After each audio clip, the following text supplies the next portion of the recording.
ঠিক হয় সেদিকেও খেয়াল রাখতে হবে। এবং বর্জনীয় আরো কি বর্জনীয়, যে ধূমপান করা যাবে, স্মোকিং তথা ধূমপান করা যাবে, এটা রোজার আদব, এটা বর্জনীয়। যারা এখন তুই অসুস্থতার কারণে রোজা থাকতে পারতেছে না, তার কোনো ধূমপানটা যেন না, কারণ এই ধোঁয়াটা আরেক রোজার কাছে গেলে তার রোজাটার মধ্যে কি হবে, খলল আসবে না, নাকের মধ্যে ঢুকে গেল, তাহলে রোজা খলল আসবে না। সুতরাং এটা বর্জন। তারপরে অপচয় করে না, রোজা এই রমজান মাসে অপচয় করা যাবে। আল্লাহ তাআলা মেহেরবানিতে এবং রহমতের দশকে আল্লাহ তাআলা আমাদের এই মসজিদে এসে জুমার নামাজ এবং খুতবা শোনার তৌফিক দিয়েছেন। এই জন্য আমরা আবারও আল্লাহর প্রশংসা করি, বলি আলহামদুলিল্লাহ, আলহামদুলিল্লাহ হামদান কাসীরা। আমি আপনাদের সামনে আজকে পবিত্র রোজার এবং রমজান মাসে করণীয় ও বর্জনীয় সম্পর্কে কোরআন এবং হাদিস থেকে কিছু আলোচনা পেশ করবো। আমার তৌফিক ইল্লা বিল্লাহ। আল্লাহ সুবহানাহু ওয়া তাআলা পবিত্র কালামের পাখি সূরা আল বাকারায় বলে দিয়েছেন যে وأن تصوموا خير لكم إن كنتم تعلمون, তোমরা রোজা রাখো কারণ এর মাঝে অনেক কল্যাণ নিহিত আছে। এই কল্যাণ যদি তোমরা অবগত হতে পারো, জেনে শুনে এই রোজা সঠিকভাবে পালন করতে পারো, তাহলে আমাদের উপকার আছে, দুনিয়াবি উপকার আছে এবং পরকালেও উপকার আছে। এবং আত্মশুদ্ধির উপকার আছে, আত্মশুদ্ধির শারীরিক সুস্থতা লাভ হবে। এই চতুর্মুখী উপকারিতার কথা আলোচনা করেছেন এবং আল্লামা শাহ ওয়ালিউল্লাহ দেহলভী ওনার হুজ্জাতুল বালিগা গ্রন্থ আছে, সেখানে আসরাতুস সাওম একটা অধ্যায়, সেখানে তিনি লিখেছেন যে রোজার রহস্যাবলী, রোজার রহস্য আছে, এগুলো তিনি সেখানে লিখেছেন। আমি আপনাদের সামনে সেগুলোই তুলে ধরবো। তার আগে কোরআন এবং হাদিসের আলোকে যেটা সর্বপ্রথম উপকার আপনাদের বলে দিয়েছি, যে রোজার উপকার আছে। যারা রমজান মাসের সিয়াম সাধনায় ব্যস্ত থাকে, তাদের জন্য আল্লাহ তাআলা বলেছেন যে লাআল্লাকুম তাত্তাকুন, লাআল্লাকুম তাত্তাকুন। এক নম্বর উপকারিতা হচ্ছে আত্মশুদ্ধি অর্জন হবে, আত্মশুদ্ধি, খোদা ভীতি অর্জিত, খোদা ভীতি এটার অপর নাম হচ্ছে আত্মশুদ্ধি। মানুষের অন্তর এদিই যুক্ত হয়ে পড়ে বিভিন্ন কারণে, অর্থাৎ নেকির কাছ থেকে যখন মানুষ দূরে চলে যায়, তখন তার এই কল্প ব্যাধিগ্রস্ত হয়। এক পর্যায়ে আল্লাহ সুবহানাহু ওয়া তাআলা এই ব্যাধিটাকে আরো বৃদ্ধি করে দেন, যেমন পবিত্র কোরআনে পাকে সূরা বাকারায় বলে দিচ্ছেন যে ফি কুলুবিহিম মারাদুন ফাযাদাহুমুল্লাহু মারাদা, তাদের অন্তরগুলোতে ব্যাধি রয়েছে এবং এই ব্যাধি আল্লাহ তাআলা আরো বাড়াইয়া দেন। মানে কাদের জন্য বলছেন? যারা এরকম পাপ কাজে মগ্ন থাকে, যারা তাদের অন্তরগুলো মাঝে ঈমান নাই, ঈমানের আলো নাই, সেখানে অন্ধকার চলে আসে, গোমরাটা চলে আসে, বেদি চলে আসে। এই বেদিটার নামই হচ্ছে গোমরা, বা গোমরাটার নামই হচ্ছে বেদি। সুতরাং এটা পরিশুদ্ধ হওয়ার জন্য আল্লাহ সুবহানাহু ওয়া তাআলা রোজার ব্যবস্থা করে দিয়েছে। আলহামদুলিল্লাহ। এই রোজার এক নম্বর উপকারিতা হচ্ছে আত্মশুদ্ধি। আত্মা সবসময় কি করে? ভোগ বিলাস, খাওয়া মরা ইত্যাদি যে সে কামনা ইত্যাদির মাঝে তার কামনা থেকে বাসনা তৈরি করে। কিন্তু যখন তাকে বাধা দেয় মানুষের নেক আমল, যখন এটাকে বাধা দেয় তখন তার তাড়াতাড়ি হয়ে যায়, আস্তে আস্তে পরিশুদ্ধ লাভ। সুতরাং আপনাকে পরিশুদ্ধ করার জন্য এক নম্বর হাতিয়ার হচ্ছে রোজা। এজন্য আল্লাহ তাআলা বলেছেন যে লাআল্লাকুম তাত্তাকুন, তোমাদের উপর রোজা ফরজ করা হয়েছে, তোমরা রোজা রাখো। রোজার মাধ্যমে এই তাকওয়া অর্জিত হবে, আত্মশুদ্ধি লাভ হবে। আরেকটা একটা হচ্ছে যে শারীরিক সুস্থতা। শারীরিক সুস্থতা এটা মানব জীবনের জন্য একটা সবচেয়ে আল্লাহর পক্ষ থেকে সবচেয়ে বড় নিয়ামত, এটি উচ্চ পর্যায়ের নিয়ামত। এই শারীরিক সুস্থতা একমাত্র হয় রমজান মাসে, এই রোজার মাধ্যমে। কিভাবে মানুষের শারীরিক সুস্থতা, মানসিক রোগ ব্যাধির উৎস হচ্ছে পরিপাকতন্ত্র।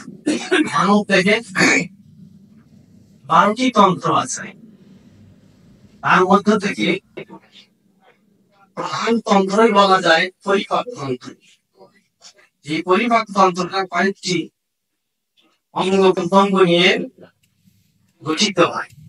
তার মধ্যে প্রথম হচ্ছে মুখ, জিহ্বা, তারপরে অন্ননালী, তারপরে হলো পাকস্থলী, ক্ষুদ্রান্ত, বৃহদান্ত।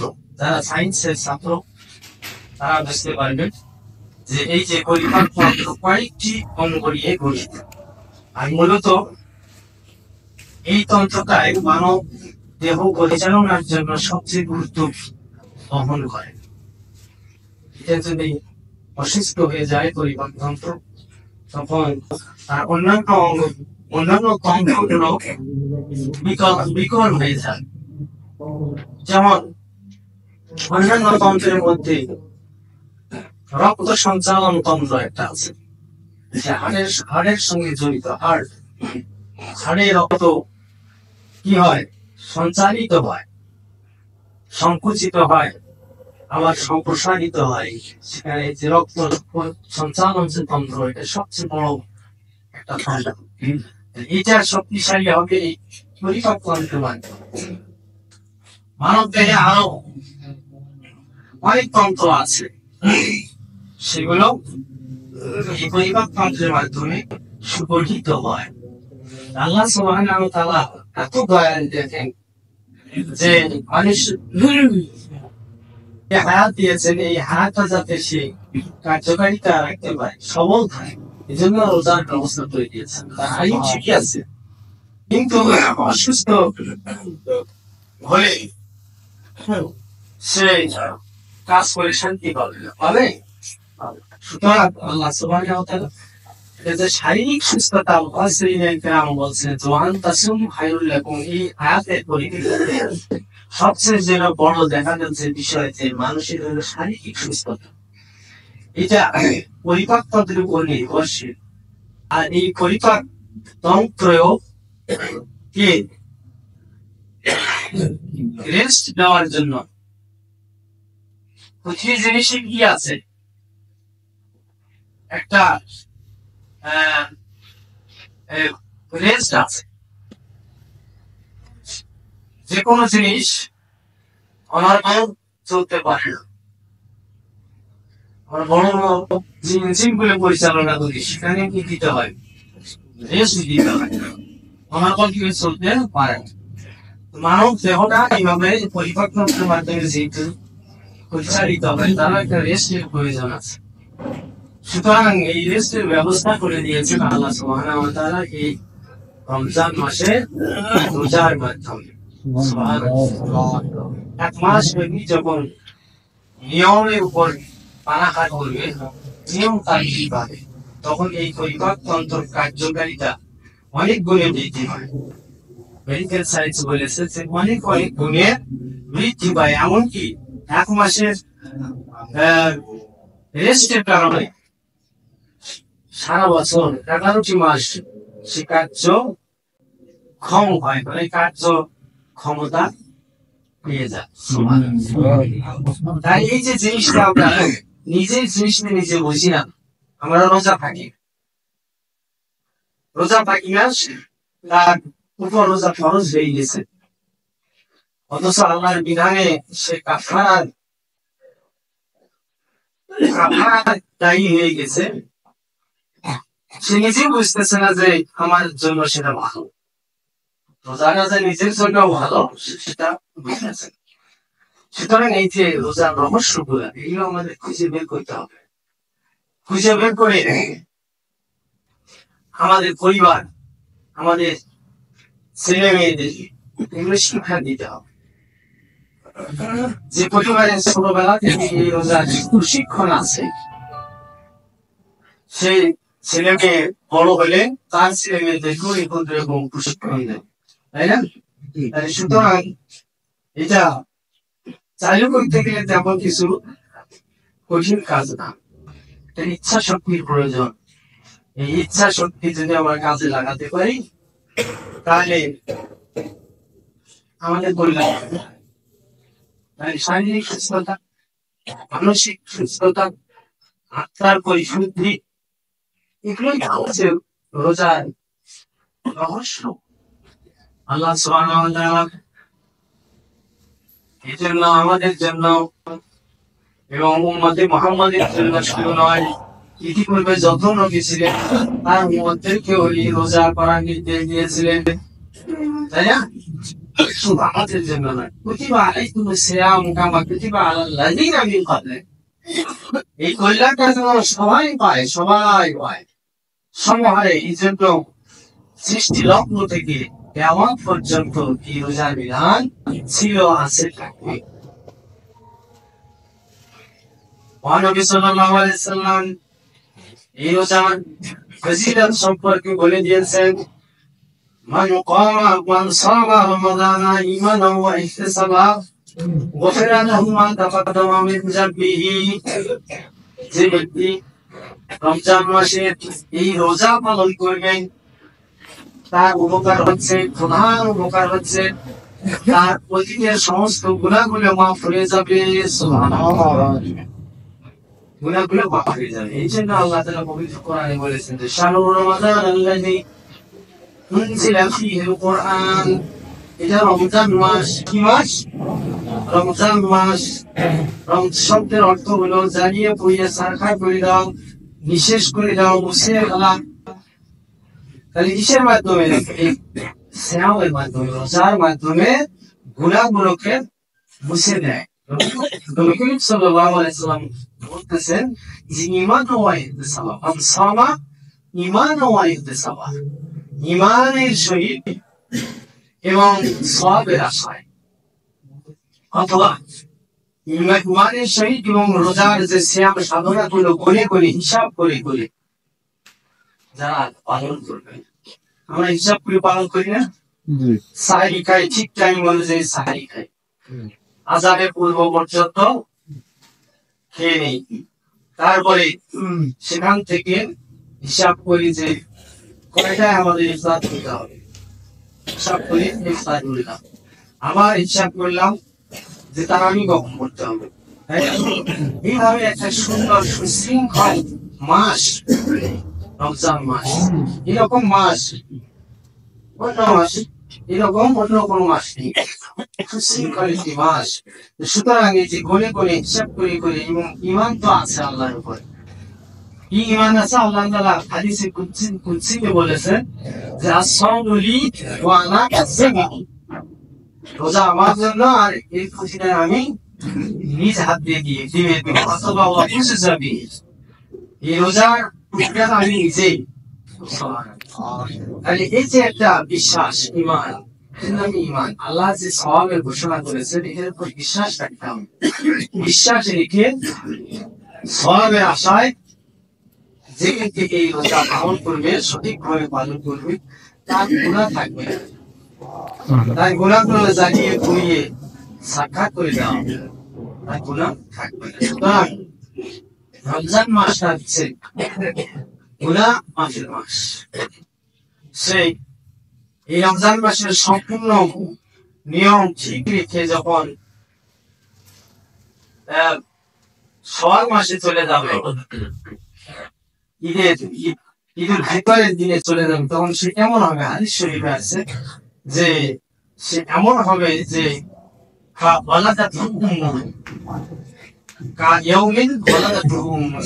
সে যেন মায়ের পেট থেকে কেমন এই সদ্যজাত শিশু হিসেবে জন্ম লাগবে। তার মানে সদ্যজাত শিশুর কোন গুনাহ থাকে? ঠিক নবী করিম এই তুলনা করেছেন যে রমজান মাস এত দামি মাস, এত সম্মানী মাস, এত কল্যাণ, শারীরিক কল্যাণ, মানসিক কল্যাণ, আত্মশুদ্ধি, এগুলো কেন আমরা বুঝি না? এগুলো কাজে লাগাতে হবে। এবং নবী করিম বলেছেন, আমার ঈমান ওয়া ইহতিসাবা গুফিরা লাহু মা তাকাদ্দামা মিন যামবিহি, যে ব্যক্তি করবে রমজান মাসে কিয়াম করবে, রমজান মাসে কিয়াম করবে, রোজা আছে পাশাপাশি তারাবিও আদায় করি, তার জন্য গুনাহ মাফ, তার জন্য গুনাহ মাফ হয়ে যাবে। এবং ওমান কামালা লাইলাতুল কদর ঈমানান ওয়া ইহতিসাবান গুফিরা লাহু মা তাকাদ্দামা মিন যামবিহি। এবং লাইলাতুল কদর শ্রেষ্ঠ রাত, 365 দিনের মধ্যে রাত্রির মধ্য থেকে শ্রেষ্ঠ রাত্রি হচ্ছে লাইলাতুল কদর, যে রাত্রি শানে সূরা কদরই নাযিল করেছেন আল্লাহ সুবহানাহু ওয়া তাআলা। একটি স্পেশাল ভাবে একটা সূরা নাযিল হয়েছে, কি উপলক্ষে? এই রাত্রিটার উপলক্ষে, কদরের রাত্রি উপলক্ষে সূরা কদরই নাযিল হয়েছে। সুবহানাল্লাহ, এটা আমরা কেন বুঝি না? লাইলাতুল কদর খায়রুম মিন আলফি শাহর, এই কদরের রাত্রি হচ্ছে 1000 মাস, সমান সমান 30 বছর 4 মাস, 30 বছর 4 মাস। কোন ব্যক্তি ভাগ্যে যদি কয়বার, হ্যাঁ, এটা 30 বছর যদি সে রোজা রাখে, 30 বার যদি পায়, তাহলে কত হবে, তাই না? সুতরাং এটা ছোট খাটো বিষয় না, এটা আমাদের জন্য এটা ব্যবস্থা করে দিয়েছেন। কারণ আমাদের হায়াত কম, আগে মানুষের হায়াত ছিল বেশি, তাহলে আমরা কম আমল করে বেশি সব অর্জন করবো, এই সুযোগটা আল্লাহ তাআলা আমাদের দিয়েছে। তাহলে এটা আমাদের কাজে লাগাতে হবে, কাজে লাগাতে হবে না? এই জন্য আমাদের চোখ কান খারাপ করতে হবে, সচেতন হতে হবে যে এগুলো আমরা কোনদিন অবহেলা করে হারাতে পারি না। এগুলো আমাদের নেক কাজের জন্য একটা করে কি মাধ্যম, নেক কাজ অবলম্বনে এটা মাধ্যম। নবী করিম সাল্লাল্লাহু আলাইহি ওয়াসাল্লাম আরেক হাদিসে বলেছেন, ইজা দাখালা রমাদান ফাতিহাত আবওয়াবুস সামা, যখন রমজান মাস শুরু হয় তখন আসমানের দরজাগুলো খুলে দেওয়া হয়। আসমানের দরজা সমূহ খুলে দেওয়া হয়, তার মানে আল্লাহর রহমত নাজিল হয়, মাগফিরাত নাজিল হয়, নাজাত নাজিল হয়। হাদিস শরীফে আছে যে রমজানকে 3টা ভাগে ভাগ করা হয়েছে, আউয়ালুহু রাহমা ওয়া আওসাতুহু মাগফিরা ওয়া আখিরুহু ইতকুম মিনান নার। প্রথমটা হচ্ছে রহমত, দ্বিতীয় মাগফিরাত, তৃতীয় হচ্ছে জাহান্নাম থেকে মুক্তি। তাহলে এই যে রহমত নাজিল, وفي آية فتحت أبواب الجنة আরেক বর্ণনায় আছে যে জান্নাতের দরজাগুলো খোলা। তার মানে রোজাদার মারা যাবে সঙ্গে সঙ্গে জান্নাতি হবে। জান্নাতের দরজা খোলা মানে কি অন্য মাসে কিন্তু খোলা হয়। অন্য মাসে যদি কোনো ব্যক্তি মারা যায় জান্নাতে যেতে কষ্ট হবে, কারণ দরজা খুলতে হবে, তাই না? কিন্তু এই মাসে যদি কেউ ইন্তেকাল করে রোজা অবস্থায় বা রোজা পালন করতেছে, এই জন্য আল্লাহ সুযোগ করে দিয়েছেন যে বিনা হিসাবে জান্নাতে প্রবেশ করবে সেই দরজাটা খোলা আছে এবং স্পেশাল একটা দরজা, সেটার নাম হচ্ছে রাইয়ান। এই রোজাদারাই এটাতে প্রবেশ করে। এবং আর কি করা হয়, জাহান্নামের দরজাগুলো বন্ধ করে দেওয়া হয়। জাহান্নামে যাওয়াও কঠিন এই মাসে, তার কারণ দরজা বন্ধ।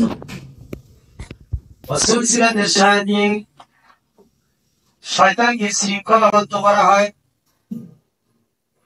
এই মাসে, রমজান মাসে শয়তানগুলোকে বেঁধে রাখা হয়। সুতরাং শয়তান বাঁধিলে তো নেক কাজ করতে আর কোনো বাধা থাকে না। উৎসাহ উদ্দীপনা নিয়ে কি করা যায়, সমস্ত কাজ করা যায়। আসলে আমরা করি, তাই না? আমাদের কোনো কষ্ট হয় না। যারা রোজাদার দেখবেন কষ্ট হয় না। কি কারণে কষ্ট হয় না? শয়তান পুনরচনা করতে পারে না, তাকে তো শৃঙ্খলা দিয়ে বেঁধে রাখা হয়েছে। জন্য যারা সত্যিকারের রোজাদার, সত্যিকারের দাবি পালন করেওয়ালা, সত্যিকার কদরে আগ্রহী, তাদের জন্য এই রোজাটা আনন্দের, তাই না? রোজাটা তাদের জন্য আনন্দের। এই জন্য নবী করিম বলেছেন যে লিসাইমি ফারহাতুন ইনদা ফিতরিহি ওয়া ফারহাতুন ইনদা লিকাই রাব্বিহি। যে রোজাদারের আসলে আনন্দ, একটা ইফতারের সময় আনন্দ, আরেকটা ঈদুল ফিতরের দিনে আনন্দ, এবং কাল যে কিয়ামতে যখন সাক্ষাৎ লাভ হবে তখন আনন্দ। এই দুই আনন্দের মধ্যে, ফারহাতানের মধ্যে তিন আনন্দ আছে। ফারহাতান যদিও এটা দুই আনন্দ কথা, কিন্তু এখানে তিনটা আনন্দ আমরা দেখতে পাচ্ছি। একটা হচ্ছে ইফতারের সময় সারা মাস ব্যাপী শ্যাম সাধনা করে ঈদুল ফিতরে যখন যাব তখন একটা আনন্দ। তারপরে এই রোজা নিয়ে যখন কবরে যাব এবং হাসরে উঠবো তখন আল্লাহর সাক্ষাৎ লাভ করবো। কি জন্য? যে আল্লাহ বলেছে যে আমি পুরস্কার দেবো নিজ হাতে। এই পুরস্কার যখন নিতে যাবো কেমন লাগবে? আনন্দ লাগবে না? আল্লাহ নিজেই পুরস্কার দেবেন। সেই পুরস্কার আকাঙ্ক্ষী কত আনন্দ, যে নিশ্চিত আমার বিজয়, নিশ্চিত আমার পুরস্কার আমি পাচ্ছি, কত আনন্দ। তাহলে এগুলো আমরা কেন বুঝি না? এই যে রহস্য রোজার মাঝে যে লুকায়িত আছে, এগুলো কেন আমরা উপলব্ধি করি না? এজন্য আসুন আমাদের এই রমজান মাসে কিছু করণীয় আছে। এই করণীয় কি আছে? আমি আপনাদের অনেক করণীয় আছে, আমি আপনাদের অন্তত 7টা থেকে 8টি করণীয় কথা বলব। অনুরূপ ভাবে বর্জনীয় আছে, সেগুলো 7 থেকে 8টি আমি বলেই শেষ করে দেব। এই রমজান মাসের যে প্রধান করণীয় সেটি হচ্ছে কোরআনময় রমজান, পবিত্র কোরআনময় রমজান করতে হবে। কোরআনে কারীম, কোরআনে মাজিদ আমাদের তেলাওয়াত করতে হবে, পাশাপাশি অর্থ বুঝতে হবে। প্রধান এটা আমাদের আকর্ষণ হবে, কারণ রমজান মাসে কোরআন নাযিল হয়েছে।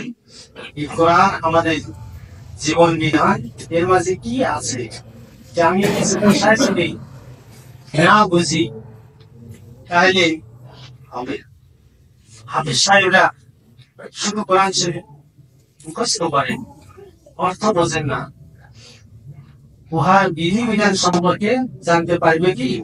পারবে। কিন্তু নেকি আছে, প্রতি হরফে 10 করে সে নেকি পাবে। কিন্তু যদি ভালো হতো, যদি অর্থগুলো পড়া হতো এবং সে বড় হয়ে যদি অর্থ বুঝতো, তাই কতই না ভালো। সে শোনায় সহায় কোরআন শরীফ হিফজ করলো এবং সে আমাদের বাংলা ভাষায় অর্থ বুঝলো, তাহলে কত ভালো। এই এটা করার জন্যই আমাদের রমজান আসছে। আরো এই লোকগুলো তো সবাই আরবি বুঝতো। নবী করিম এই যে হাদিসে বলেছেন যে মান কারা হারফাম মিনাল কোরআন ফালাহু আশারু আমসালিহা, 10 নেকি করে পাবে। তখনকার লোক ওই ভাষা ভালো বুঝতো বলে 10 নেকি কথা বলছে। কিন্তু আমরা তো বাঙালি, আমরা তো ওটার মধ্যে কি আছে বুঝতেছি না। সুতরাং বুঝে পড়লে তখনই 10 নেকি। আমরা কি কেউ বুঝতে পারি না? সূরা ফিল আলাম তারা, তুমি কি দেখোনি তাই কথা আলা কি আচরণ করলো রব্বুকা, তোমার রব বে আসহাবিল ফিল, হস্তি বাহিনীর সামনে। এই যে শব্দে শব্দে আল কোরআন, এটাকে আমরা বলতে পারি না। এটার জন্য তো রমজান মাস আছে, কোরআন বোঝার জন্যই কোরআন মাস। এই জন্য প্রধান করণীয় আমাদের অর্থ বুঝে বুঝে 30 পারার ছোট ছোট সূরাগুলো এরকম শব্দে শব্দে আপনারা যখন অর্থ বুঝবেন তখন কত ভালো লাগে। তখনই কি হবে, এই কোরআন আমাদের সুপারিশ করবে। কাল কিয়ামতে 2টা জিনিস সুপারিশ করবে, আর সিয়াম আর কোরআন।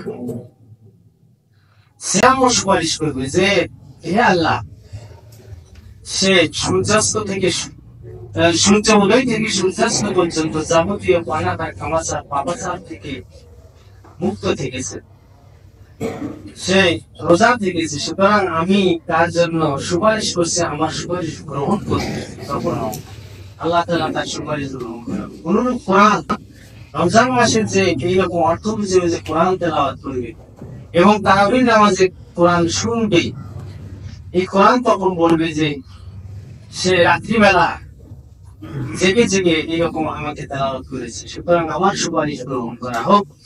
তখন সুপারিশ গ্রহণ করা হোক। আর আমাদের কাল কিয়ামতে নাজাতের ওসিলা হবে এই রোজা এবং এই কোরআন। সুতরাং রমজান মাসটা হোক আমাদের কোরআনময় রমজান। আমরা কি এটা শিখতে পারি না? অর্থ সহ শিখতে পারি না?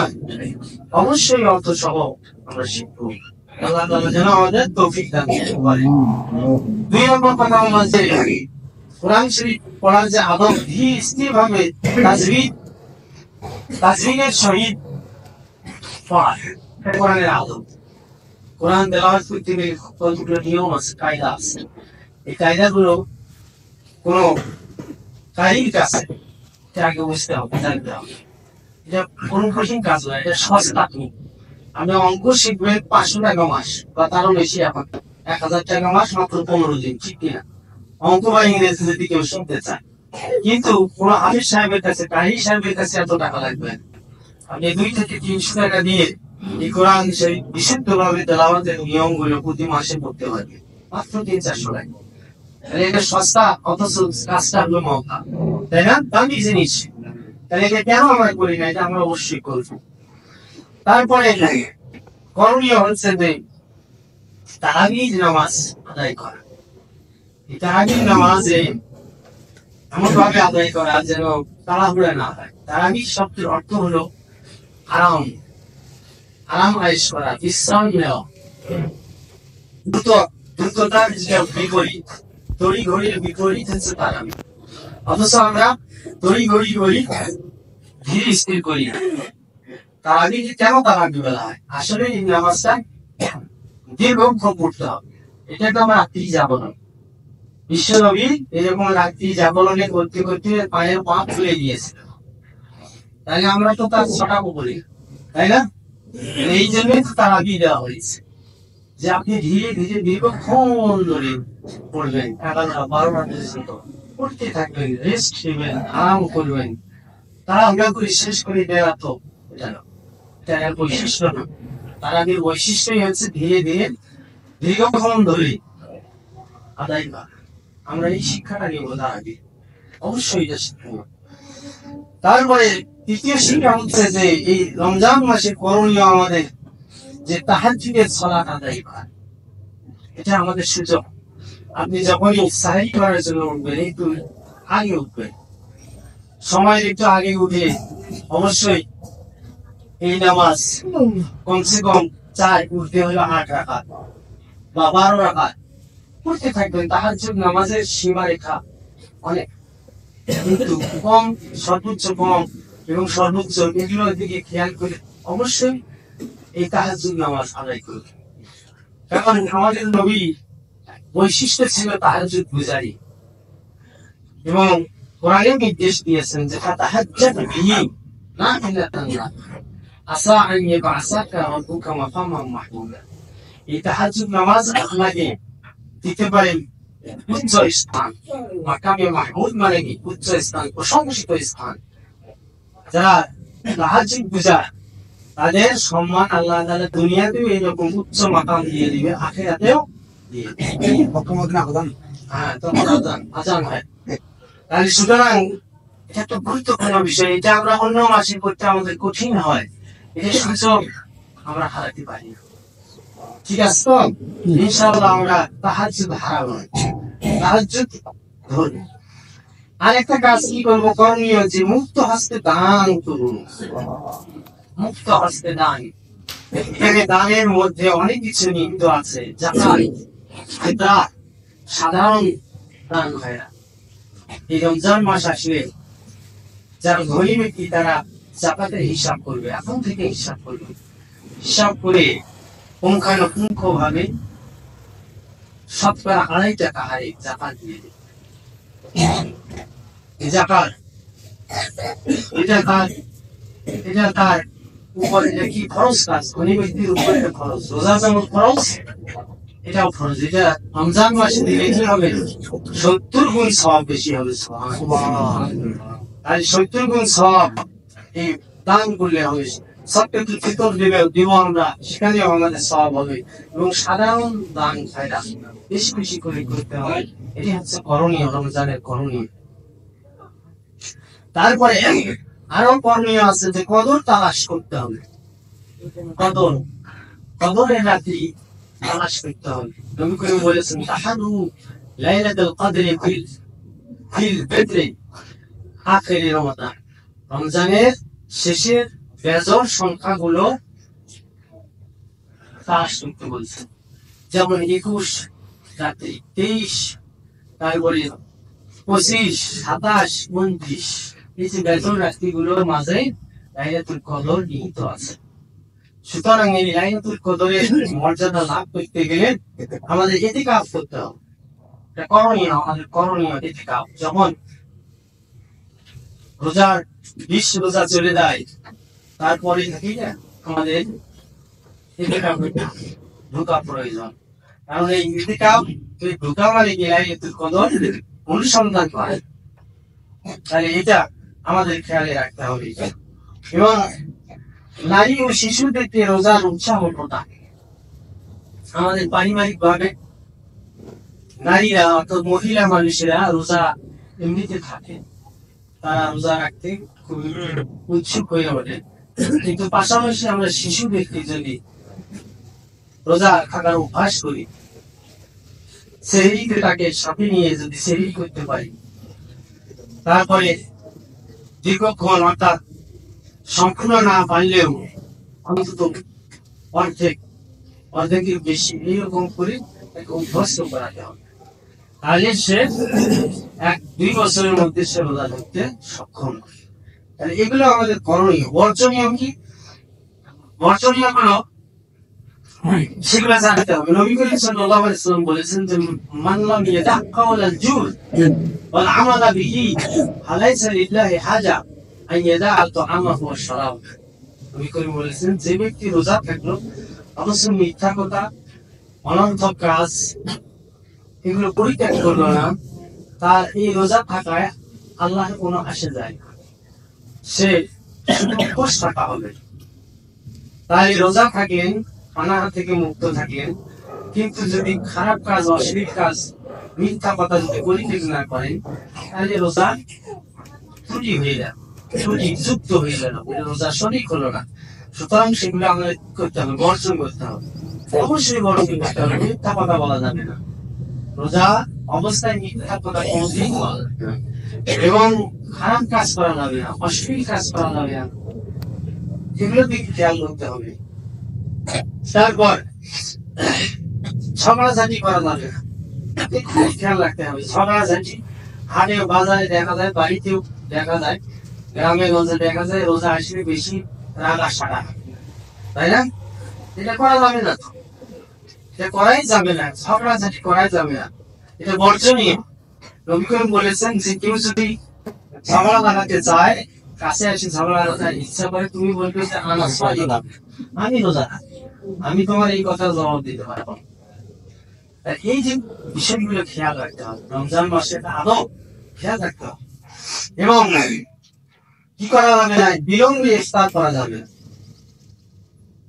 বিলম্বে ইফতার মহিলাগুলো বেশি করে, আপনারা বাড়িতে বলে দিবেন আজান হইতে আছে আর ঘর ঝাড়ু দিতে আছে, সংসারিক কাজকর্ম এগুলো করতেই আছে, কিন্তু তাই না? অথচ এটা ইহুদিদের কাজ, ইহুদিদের বিলম্বে ইফতার করে, আর আমরা মুসলমানরা সময় হওয়ার সঙ্গে সঙ্গে ইফতার করব। এটাই তো পার্থক্য। তাহলে মেয়েগুলো যদি এরকম করে, তাহলে তারা তো আমাদের অঙ্গ, সুতরাং তাদেরকে তাদের রোজাটাও যেন সঠিক হয় সেদিকেও খেয়াল রাখতে হবে। এবং বর্জনীয় আরো কি বর্জনীয়, যে ধূমপান করা যাবে, স্মোকিং তথা ধূমপান করা যাবে, এটা রোজার আদব, এটা বর্জনীয়। যারা এখন তুই অসুস্থতার কারণে রোজা থাকতে পারতেছে না, তার কোনো ধূমপানটা যেন না, কারণ এই ধোঁয়াটা আরেক রোজাদারের কাছে গেলে তার রোজাটার মধ্যে কি হবে, খলল আসবে না, নাকের মধ্যে ঢুকে গেল, তাহলে রোজা খলল আসবে না। সুতরাং ওটা বর্জন। তারপরে অপচয় করে না, রোজা এই রমজান মাসে অপচয় করা যাবে। কি জন্য করা যাবে না, যে এই অপচয়টা রোধ করে এটা নেক কাজে অংশগ্রহণ করা যায়। আপনি যে সংসারে যে অপচয়টা করতেছেন, এই অপচয় বাদ দিয়ে ওই টাকাটা বাঁচায়া আরেকজনকে ইফতারি কিনে দেন, একজনকে দান করেন, এগুলো আমরা করণীয় এবং বর্জনীয়। এবং কি করা যাবে না, নিত্য প্রয়োজনীয় জিনিসের দাম বাড়ানো যাবে না। যারা ব্যবসায়ী আছে তাদের প্রতি দৃষ্টি আকর্ষণ করে বলছি যে অন্তত হলে ভর্তুকি দিয়ে হলেও রমজান মাসে এই রোজার জন্য এই ব্যবসাটা করা দরকার, তাহলে আল্লাহ রহমত চলে আসবে। দাম বাড়ানো যাবে না, এটা এটা কি করতে হবে, এটা বর্জন করতে হবে, সুযোগ করা যাবে না। এবং আরো কি করতে হবে, অধিকাংশ কাজের লোকের চাপ কমাতে হবে। আপনারা আমি গার্মেন্টস করছেন বা আপনি কোন কলকারখানা করছেন, কোন ব্যবসা প্রতিষ্ঠান করেছেন, তাদের যে কর্মচারী কর্মকর্তা রয়েছে তাদের কর্ম কিছু কি করে দেন, হালকা করে দেন। এটা নবী করিমের নির্দেশ, যে এটা যারা করবে তার জন্য জাহান্নামের আগুন কি হয়ে যাবে, তার শরীর মুক্ত হয়ে যাবে, জাহান্নামের আগুন থেকে তার শরীর মুক্ত হয়ে যাবে। এজন্য আসুন আমরা এই রমজান পেয়েছি, আমরা খুবই একটা দামি জিনিস পেয়েছি, আমরা এই করণীয় বর্জনীয় এগুলোকে খেয়াল করে আমরা অবশ্যই করবো। কারণ এটা যদি আমরা বিফল হই তাহলে আমাদের ধ্বংস অনিবার্য। একদিন মদিনায় এইরকম মেম্বারে প্রথম শ্রেণীতে দাঁড়িয়ে বললেন যে ধ্বংস হোক, দ্বিতীয় শ্রেণীতে দাঁড়িয়ে বললেন যে ধ্বংস হোক, তৃতীয় শ্রেণীতে দাঁড়িয়েও বললেন যে ধ্বংস হোক। সাহাবারা জিজ্ঞেস করলেন যে ইয়া রাসূলুল্লাহ, কি ধ্বংস হোক?